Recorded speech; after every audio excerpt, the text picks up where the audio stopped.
नमस्कार। MHD 7 के अंतर्गत आज हम मनोभाषा विज्ञान के विषय में चर्चा करेंगे। मनोभाषा विज्ञान क्या है, पहले मैं इसमें से आपको बताऊंगी, उसके बाद में अपनी जो है वो बताऊंगी।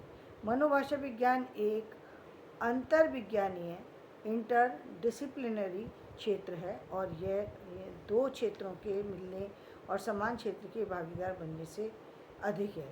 वास्तव में 1940 के अंत तक भाषाविद भाषार्जन की जिज्ञासुओं के लिए उत्पादन और बोधन के रहस्य समझने के लिए मनोविज्ञान की ओर झुके।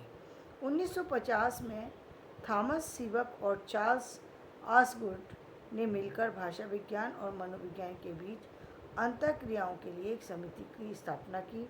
इस अंतःक्रिया का परिणाम था दो क्षेत्रों के मिलने से एक नए क्षेत्र का अस्तित्व में आना, जिसे मनोभाषा विज्ञान कहा गया है। तो देखिए दो क्षेत्र हैं, एक कौन सा है, एक तो भाषा विज्ञान में यानी लैंग्वेज के विषय में जानना कि ये लैंग्वेज कैसे बनती हैं, कैसे इसका जो आप पढ़ रहे हैं।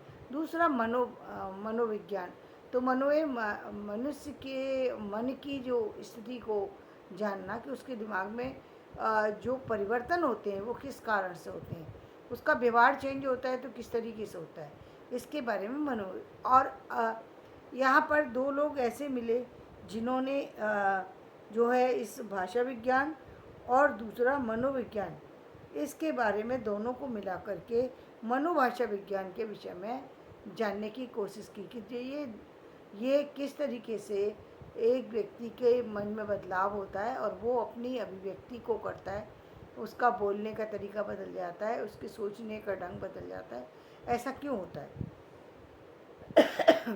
भाषा विज्ञान यदि भाषा की भाषाई व्यवस्था का वैज्ञानिक सिद्धांत है तो मनोविज्ञान मानसिक प्रक्रियाओं के भाषाई ज्ञान का सिद्धांत है।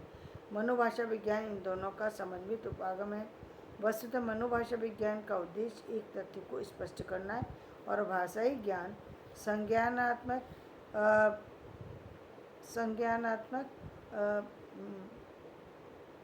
व्यवस्थाओं में किस प्रकार द्योतित होता है, इसके साथ वह इन मनोविज्ञान प्रक्रियाओं की ओर भी संकेत करता है जो इसका उपयोग करती है। साथ ही वो ये भी जानने की कोशिश करता है कि एक पढ़ा लिखा व्यक्ति और जो एक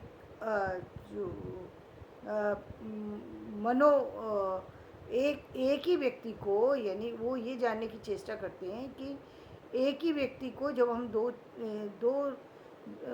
दो भिन्न लोग एक ही चीज़ को पढ़ते हैं तो उस पर उनकी अभिव्यक्ति क्या होती है,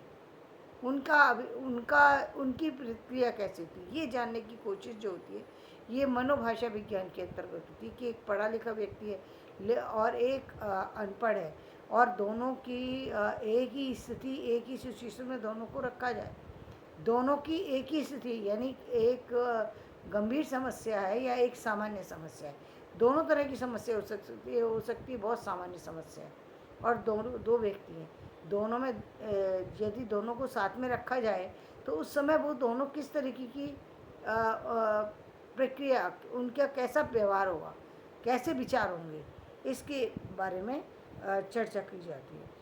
इसके साथ ही साथ वह इन मनोविज्ञान प्रक्रियाओं की ओर संकेत करता है जो इसका उपयोग करती है। A.R. डिबोल्ट जूनियर के अनुसार मनोभाषा विज्ञान मुख्य रूप से संदेशों और मानव व्यक्तियों की विशेषताओं के मध्य संबंधों से संबद्ध है जो इस संदेश का चयन और व्याख्या करते हैं। Psycholinguistics is concerned in the broadest sense with the relation between masses and the characteristics human individuals who select and interpret them। जैसा मैंने आपको अभी बताया, पॉल फ्रीज के अनुसार मनोभाषा विज्ञान हमारी अभिव्यक्ति की आवश्यकताओं और संप्रेषण के बीच संबंधों का अध्ययन है और हमारे बाल्यकाल या बाद में सीखी गई भाषा द्वारा प्रदत्त माध्यम से संबद्ध है। यानी जो मनोभाषा विज्ञान है वो क्या है कि वो इसके जो पढ़ा लिखा व्यक्ति है उसकी शिक्षा के परिणाम स्वरूप क्या परिणाम आया है उसको दिखाता है। अगर श्रोता अगर श्रोता के दृष्टिकोण से देखा जाए तो इन प्रक्रियाओं में विभिन्न स्तरों पर किसी एक वाक्य का सुनना, उसका दोहराया जाना, श्रोता के व्याकरणिक ज्ञान के संदर्भ में उस वाक्य को समर्थन मिलना, अर्थव्यवस्था के अंतर्गत उसकी अर्थपूर्ण व्याख्या, संदर्भगत ज्ञान के संदर्भ में उसका समझा जाना और अंतिम में उसके अपने आचरण के संदर्भ में वैध होना कि वो क्या आचरण कर रहा है उसके बारे में उसको जानकारी होना। सलमा कज़ाकू 1973 मनोभाषा विज्ञान के उद्देश्यों के बारे में लिखती हैं। मनोभाषा विज्ञान का उद्देश्य संप्रेषण की स्थूल क्रिया के दौरान संदेश में सुधार या परिवर्तन का अध्ययन, श्रोता या वक्ता के संबंध और उनके कथन को अर्थ देना, जैसे मानसिक क्षमता, पारस्परिक प्रभाव, सामान्य संदर्भ में प्रभाव देना। यानी उन्होंने इस पर रिसर्च की और ये बताने की कोशिश की कि एक पढ़ा लिखा व्यक्ति जो अध्ययन करता है और वो उसके सामने जब कोई चीज़ लाई जाती है वो कैसा व्यवहार व्यक्त कर अपना व्यवहार और विचार व्यक्त करता है, और एक ऐसा व्यक्ति जो पढ़ा लिखा नहीं है, जिसको किसी चीज़ की नॉलेज नहीं है, वो किस तरीके से अपनी भावनाओं को प्रकट करता है, किस तरीके विचारों को प्रकट करता है, उसकी सोच कहाँ है, उसकी सोच कैसी है।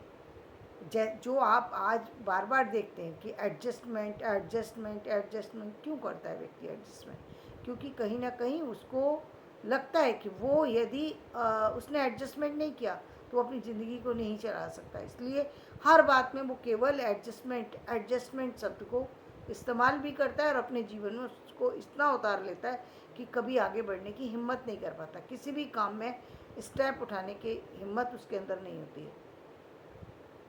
मनोभाषा विज्ञान की संप्रेषण की क्रिया को ध्यान में रखना होता है।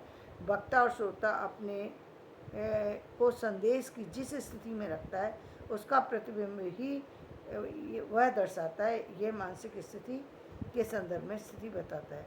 तो अंत में बात निकल कर के ये आती है कि जो व्यक्ति जब व्यक्ति बोलना शुरू करता है, जब व्यक्ति आचरण करना व्यवहार करना शुरू करता है, उसके व्यवहार में वही चीज़ें निकल कर के आती हैं जिन चीज़ों को वो महसूस करता है। यानी उसकी अभिव्यक्ति में योग्यता या कम योग्यता या उसकी सफलता या उसकी असफलता, उस चीज़ की ही झलक मिलती है कि ये व्यक्ति कितना, कहते हैं ना, दूर से देख के पता लग जाता है ये व्यक्ति कैसा है।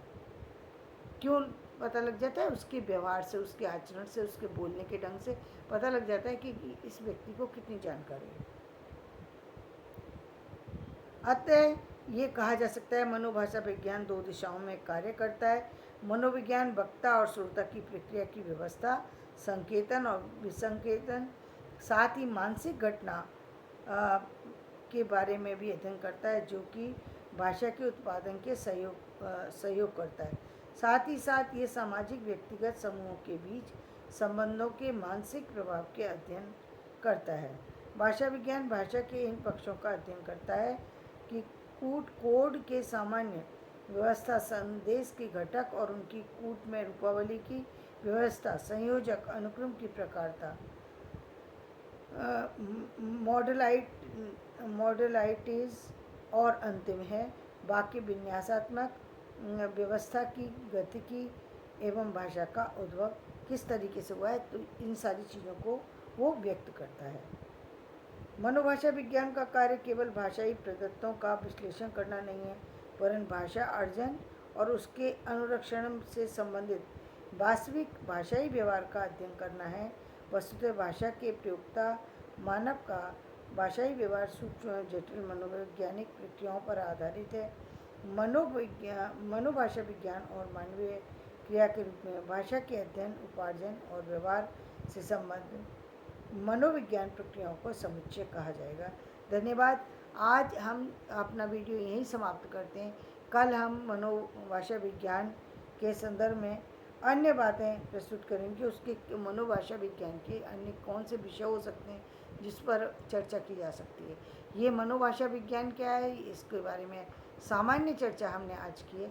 आगे की चर्चा हम कल करेंगे। धन्यवाद। मेरा वीडियो पसंद आए लाइक करें, शेयर करें और सब्सक्राइब करें।